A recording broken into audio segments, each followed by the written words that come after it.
अब हम लोग सॉल्व कर रहे हैं एक्सरसाइज 13A का क्वेश्चन नंबर 5। देखिए क्वेश्चन नंबर 5 कहता है 1 plus sine theta upon 1 - sine theta, और ये किसके बराबर प्रूफ करना है हमको, sec theta plus tan theta का होल स्क्वायर। क्लियर है। तो इस क्वेश्चन में हम लोग क्या करते हैं, लेफ्ट साइड को सॉल्व ना करने के बजाय राइट साइड को सॉल्व करते हैं। तो अगर हम आरएचएस को सॉल्व करेंगे तो आरएचएस हमारा क्या है, sec theta plus tan theta का होल स्क्वायर। चलिए अब इसको सॉल्व करते हैं।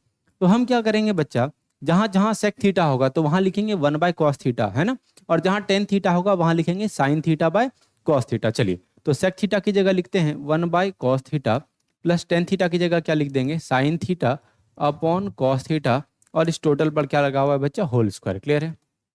चलिए अब एलसीएम लीजिए, यहाँ दोनों तो में कॉस थीटा है तो एलसीएम क्या आ जाएगा बच्चा, कॉस थीटा, और यहाँ आ जाएगा 1 प्लस यहाँ आ जाएगा बच्चा साइन थीटा, है ना, और इसका क्या है, होल स्क्वायर।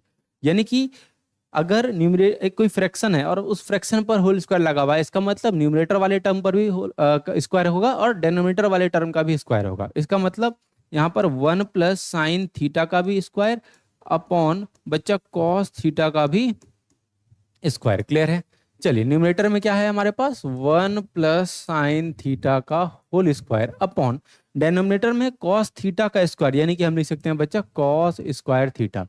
देखिए है ना, कॉस स्क्वायर थीटा। अब हम लोग अगर देखें एलएचएस, तो एलएचएस में बच्चा सिर्फ और सिर्फ साइन थीटा के टर्म्स में है। तो यहाँ जो ये कॉस थीटा है ना, इसको हमको चेंज करना पड़ेगा in terms of sine theta. तो क्या होगा बच्चा, न्यूमरेटर को वैसे ही रहने देते हैं, 1 प्लस साइन थीटा का whole square upon cos square theta को लिख देंगे 1 minus sine square theta. Clear है। चलिए अगर हम आपसे पूछें कि स्क्वायर का मतलब क्या होता है, स्क्वायर का मतलब है किसी टर्म को एक बार फिर से मल्टीप्लाई कर देना। मतलब अगर हम पूछें a इंटू ए करते हैं तो क्या होगा बच्चा, ए स्क्वायर। तो उसी तरीके से यहाँ पर 1 प्लस साइन थीटा का होल स्क्वायर है, इसका मतलब है कि यहाँ पर 1 प्लस साइन थीटा दो बार मल्टीप्लाई हो रहा है। तो हम क्या कर देंगे बच्चा, 1 plus sine theta into 1 plus क्या होगा, साइन थीटा, है ना। अब चलिए डेनोमिनेटर देखते हैं। डेनोमिनेटर में है 1 माइनस साइन स्क्वायर थीटा, यानी कि 1 को लिख सकते हैं 1 का स्क्वायर माइनस साइन थीटा का स्क्वायर। यानी कि बच्चा अगर हम देखें ए स्क्वायर माइनस बी स्क्वायर अगर हमारे पास रहे तो हम क्या फॉर्मूला यूज करते हैं, ए प्लस बी इंटू ए माइनस बी। एक बार उसको ऐड कर देते हैं और एक बार माइनस कर देते हैं। तो यहाँ पर भी हम देख रहे हैं 1 का स्क्वायर माइनस साइन थीटा का स्क्वायर, इस तरीके का टर्म दिख रहा है, मतलब ए स्क्वायर माइनस बी स्क्वायर की तरह दिख रहा है। तो हम क्या कर देंगे, एक बार इन दोनों को ऐड कर देंगे तो क्या होगा, 1 प्लस साइन थीटा, और एक बार इन दोनों को माइनस कर देंगे तो क्या होगा बच्चा, 1 माइनस साइन थीटा।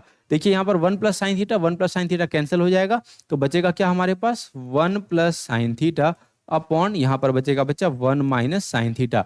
अगर हम एलएचएस देखें तो एलएचएस में भी 1 प्लस साइन थीटा और 1 माइनस साइन थीटा, और आरएचएस को भी जब हम बच्चा सॉल्व किए तो आरएचएस में भी सेम आ गया 1 प्लस साइन थीटा और 1 minus sine theta. Hence LHS is equal to RHS proved, है ना। तो ये क्वेश्चन हमारा सॉल्व हो गया। चलिए